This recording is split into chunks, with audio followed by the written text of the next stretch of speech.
Hello, everyone. My name is Christopher Black, and I work in the communications department here at WHO headquarters. So glad you could join us for our little live show today. We've got our expert on physical activity, Dr. Fiona Bull, with us, joining us by Skype here, and I am in WHO headquarters. Although I'm not outside, it might look a little bit like I am, but I am actually here in our TV studio. So thank you for joining us. As we know, many places around the world right now, people are being asked to stay at home. This is really, really important in terms of stopping the spread of coronavirus.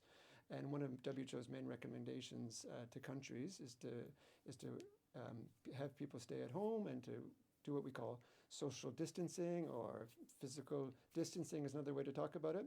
And that brings up big, big challenges for people, both in terms of keeping physically and mentally fit, and in terms of family dynamics, in terms of diet, many, many issues there. So I'm so glad that Fiona, you could join us today, and we're going to talk a little bit about that.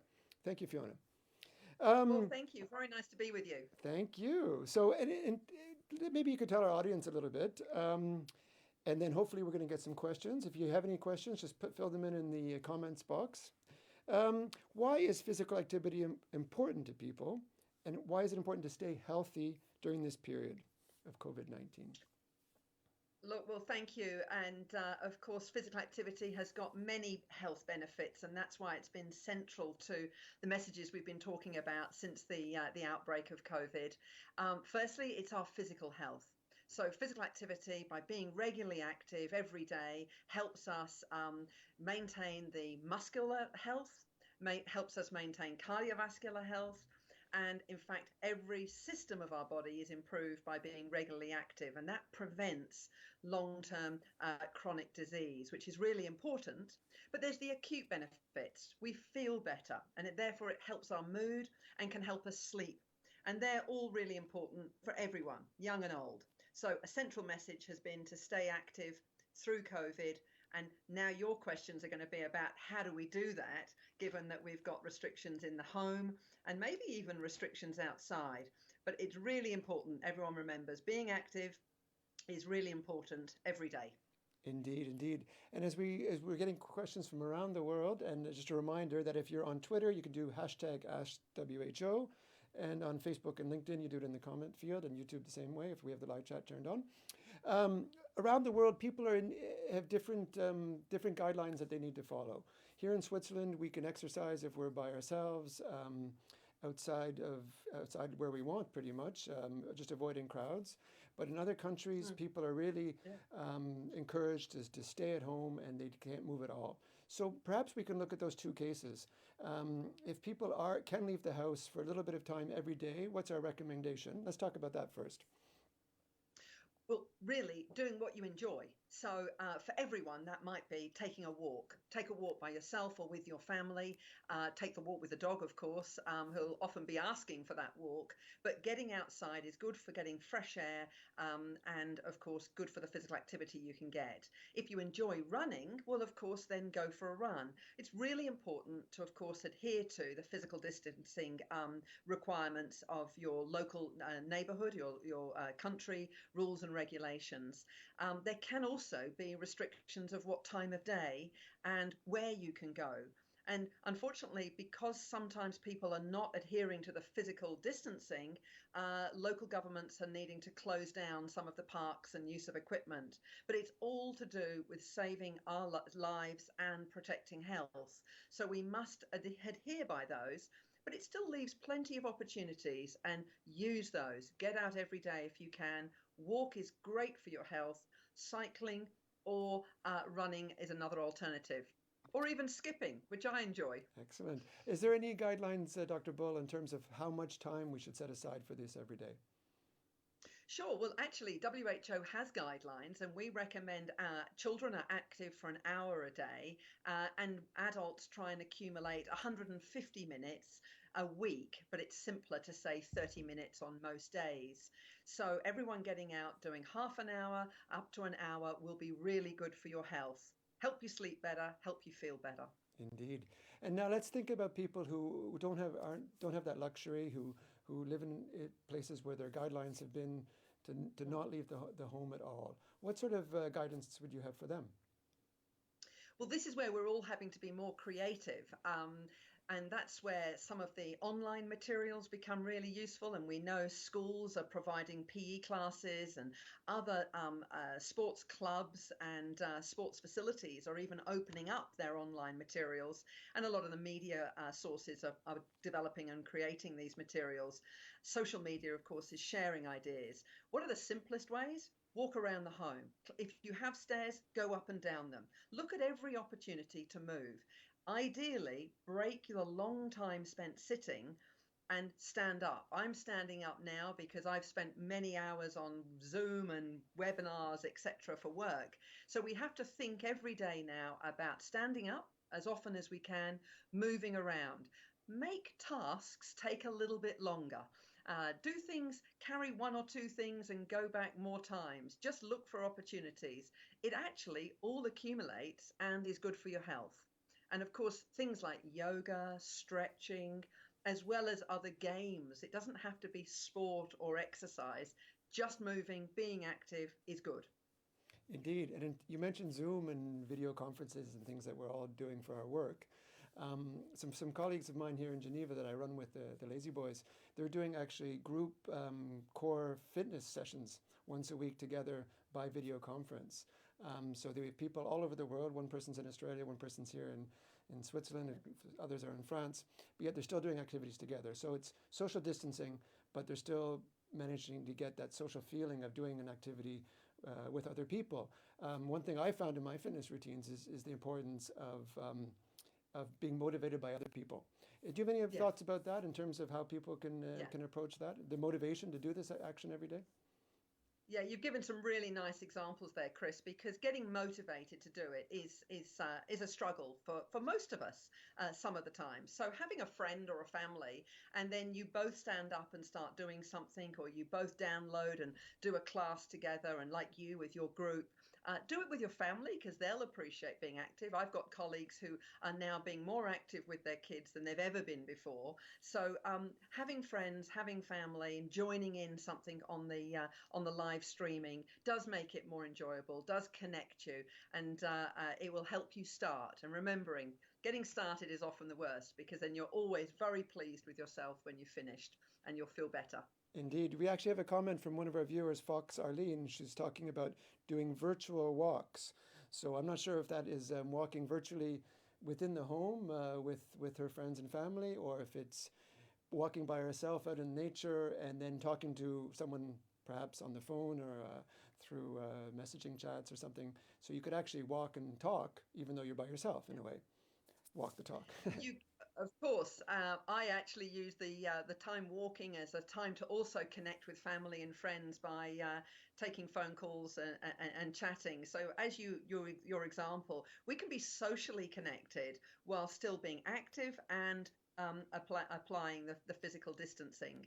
So think about all of these ideas, and really I recommend everyone share your ideas and look on social media and websites because there's really lots out there. There is something that will help you, and set very small goals. Just doing something every day. If you're not really an active person, just start low, slow, and build up. You really will take an opportunity here to improve your health at the same time as we battle against COVID. So thank you so much. Our questions are just coming in now. We really appreciate those. A reminder, if you joined us a little bit late, which is Facebook, Twitter, Periscope, LinkedIn, whatever, live from WHO on the importance of staying physically active during these days of coronavirus, where often people are isolated and having to spend more time at home. Dr. Bull, one question I have is, what is WHO's role in supporting people during this time? Do we have guidance on our website, or where can people get more information, or what are our partners that we're working with on this important subject? Yeah, well, thank you, Chris, because this is really important. One of the first things we've been doing is making sure that the message about staying healthy, along with, of course, looking after your healthy diet and all the other important aspects of health, has been key in Dr. Tedros's messages to help us understand and to remind us about the importance. And then we've put that on paper. So we have a Q&A section on the COVID website. The WHO COVID web page's Q&A section has got some of the details we're talking about now. We put that there to inform everyone, but what we know is a lot of our regional offices and countries are taking that information, translating it, and getting it out into their local languages and communities. A second area is not just in that formal way, but through social media. And I hope we can circulate some of our social media tiles, our short messages about 3-minute breaks, stand up more often, go for a walk, and keep active. Those social tiles. We've also set a campaign, which is Be Active.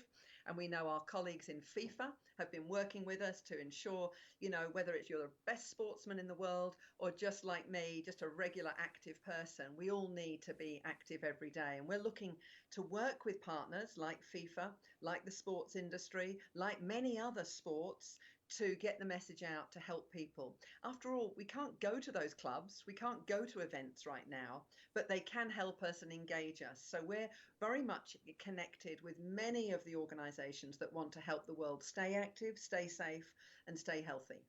Indeed, a lot of the runners that I follow on social media are doing these workouts at home right now. I've actually tried a few, and some of them are quite tough, and it's good. It's great that almost everyone is in the same situation.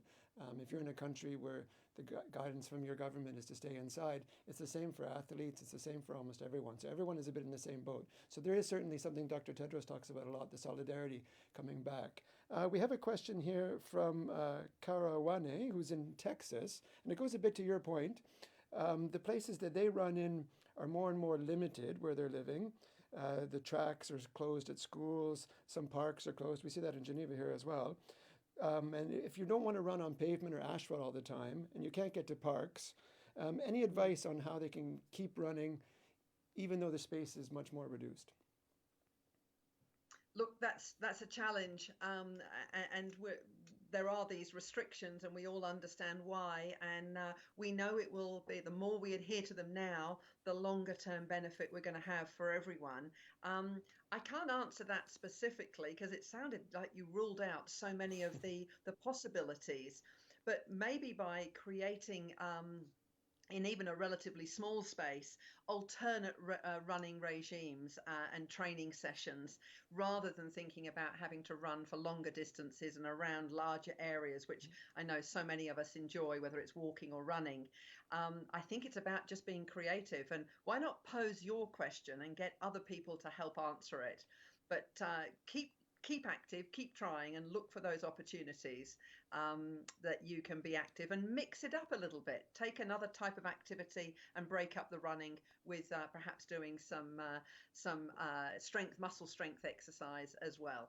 I think that's great advice. I was thinking of the same thing. So if you have less distance, you can't go for longer runs. You need to be a little bit more creative about the shorter runs that you do. Maybe do interval training a little bit, mixing it up, doing some CrossFit. Freeletics is something that I've done in the past where you don't need any equipment. You need a little bit of space, but you can do shorter runs and mix it up with sit-ups and push-ups and burpees and this and that. And it really is a great workout. And as like you said, and mix up the sports a little bit. Going back to your point about walking as well. Walking is very good exercise for many people. Do you have any advice for people who are a bit less mobile, for example, people who can't get around as much, or maybe a little bit more older? Any advice for them in this time? Yeah, we want to encourage people, of course, to be safe, but to try and be active. So, of course, it's difficult in a forum like this to give specific advice, but the general advice is that for most people, there are ways to be active, even in the home. So, for example, getting out of the chair, making sure you can actually build up the strength and flexibility, which we lose as we get older. But by repeating that, rather than sitting down for 2 hours, set yourself the task to stand up and just keep repeating that so that you get some strength and movement. We can do things using the chair in the lounge room or the dining room, where you can use the chair for balance. And then you can start to do some of those exercises.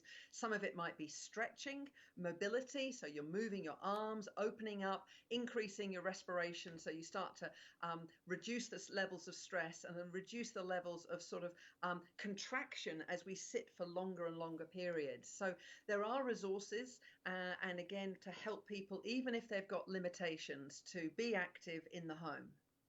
Excellent. We have a question or more a comment as well from Marlene, who's in Winnipeg, Canada. Thank you, Marlene, for your comment. I'm actually from Canada myself, so it gives me pleasure to read your comment. She is at 1 month in now at staying home, and they're allowed to go outside for exercise, and they're walking every day. What could we say to encourage her to keep this up? Okay, set yourself a goal. How much do you walk now? And then set your goal for next week, the week after, and the week after that. And write it down, tell your family, make a family goal. Maybe that's a distance so that you can roughly count out how many steps you're doing. It's often around about 1,000 every 10 minutes, or maybe you have one of those pedometer devices. But setting a goal is a really nice way, and just stretch it to something a little bit further than you thought. And that will be something to strive towards. And then put yourself a little reward at the end of it, because we know that that's really motivating, and can help you stick to an ambition that you've got.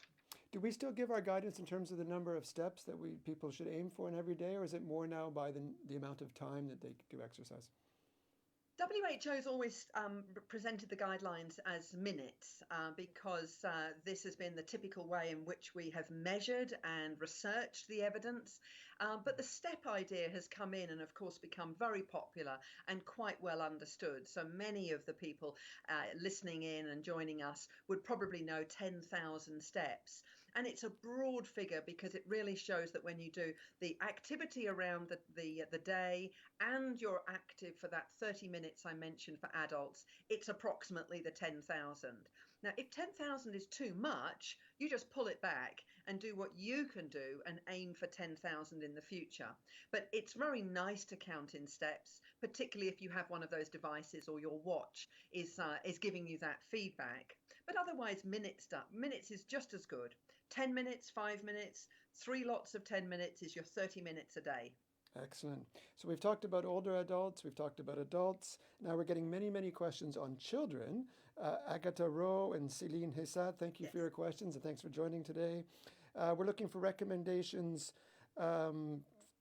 ways to motivate kids, ways to have them do different exercises within the home and, let's say, garden, even if we're lucky enough to have a garden to go out to. Yes, well, look, of course, children always want variety and interest and enjoyment, so it can exhaust what we know about if for this long period of time we're experienced. So do look on the web because there are an enormous amount of resources. WHO doesn't sort of develop its own resources because we know that there are many professional groups who are very good at this. And so I do invite you to look at the resources, and I've done it myself. Just simply use a search engine and you will find lots of examples. I think you need to make it into a game rather than call it exercise, particularly if your children are not so keen on that. Again, set a goal, make a challenge so that they actually have to reach and do something that's a little bit harder or more for them, and they'll find rewarding and challenging, making it fun, of course. So if you join in with them, they will enjoy that. You mentioned gardening and getting out in the garden. That's certainly one way, so they can join in with you there.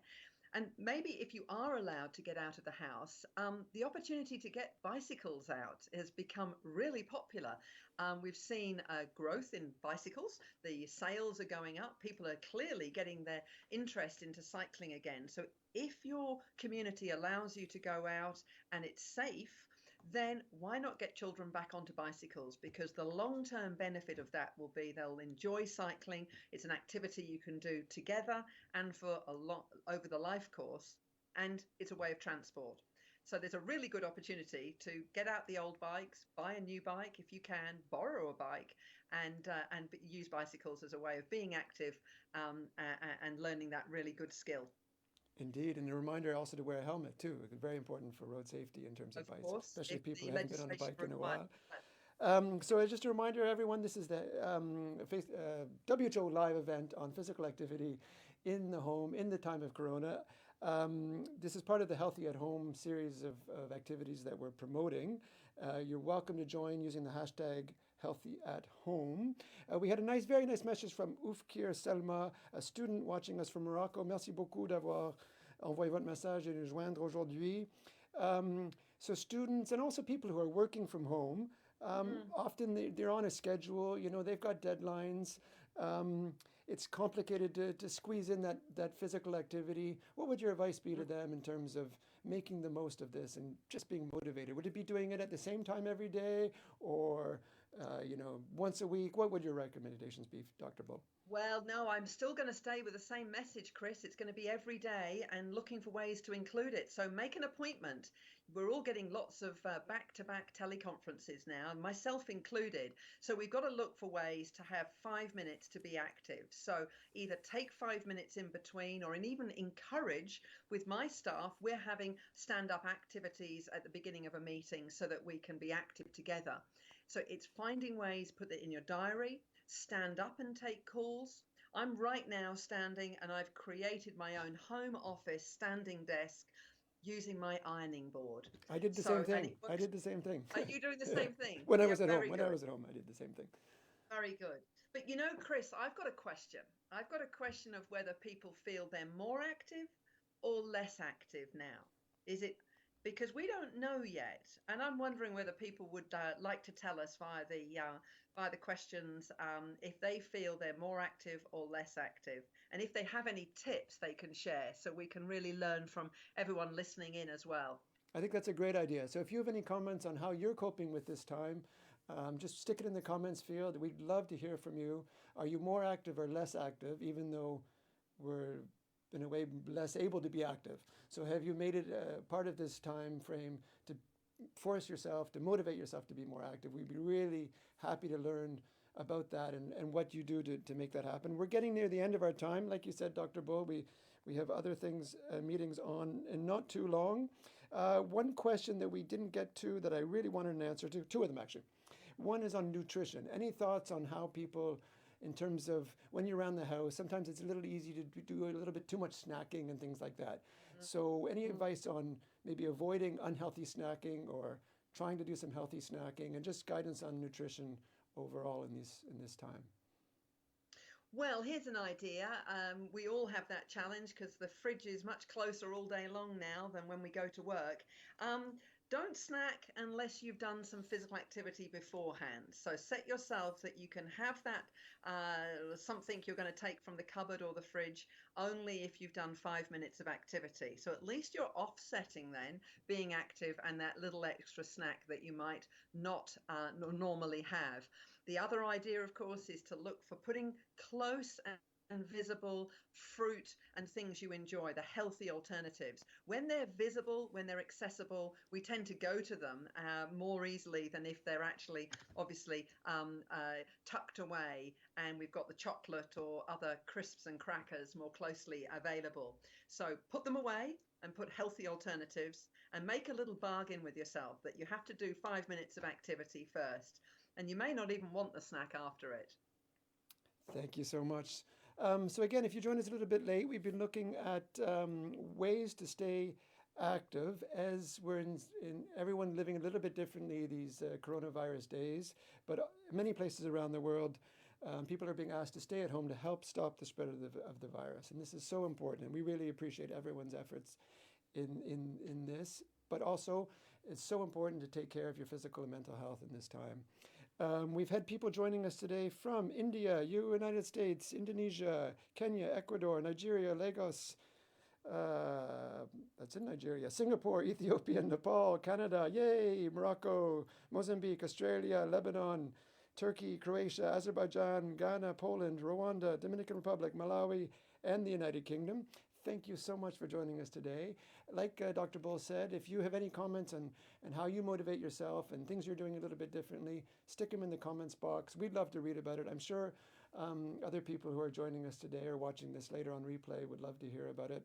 So Dr. Bull, any last thoughts to you, last word in terms of physical and physical activity in these coronavirus days. Only to repeat that let's all try and be active, and that could be one good thing that comes out of this totally new experience that we're all going through around the world. But if we look after our health, then you're looking after your family, and of course you're preventing and improving your health for the long term. So let's stay active. Thank you so much, Dr. Bull. And a reminder also to just follow the guidelines from your local and national authorities. And if you want to learn more about WHO's work on COVID-19, www.who.int.